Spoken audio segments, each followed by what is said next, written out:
part 4.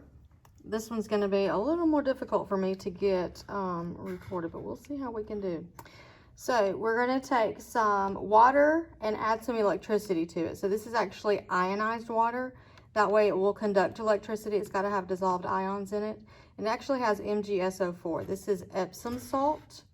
You may use these if you have muscle soreness in your bath and soak, and it helps to relieve that muscle soreness. So I'm going to pour some of this into this cup. Let me show you this cup. So this is just a regular plastic cup, but it has 2 thumbtacks in the bottom, and they're sticking through there. And I have a 9-volt battery, and so this is going to work like this. And so that's going to put electricity through the liquid. So let me get some liquid in here. That should be good.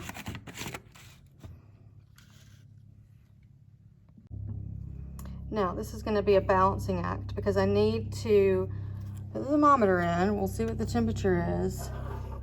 And then I need to keep the thermometer in there, but I need to hold the cup so that it's touching the contacts on the battery. So that initial temperature is looking kind of like 18.5 maybe. And say yes. Okay, so I'm going to sit this.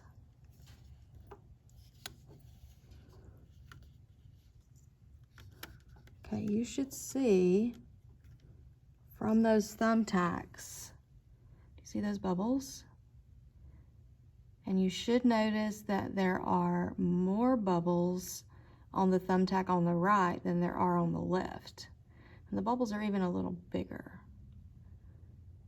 Okay, my temperature is still at 18.5. I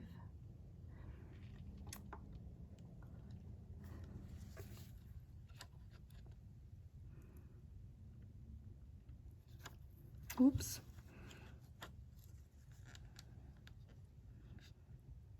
And see that right, come on now, battery.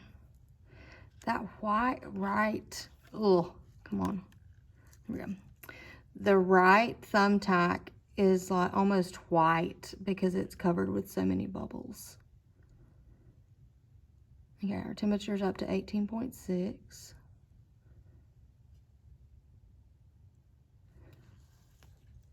I can bring that a little closer so you can see those bubbles.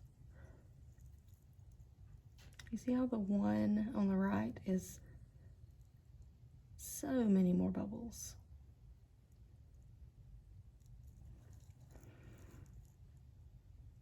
This one doesn't have quite as big of a temperature change. We did get that 1/10 of a degree. I slipped off.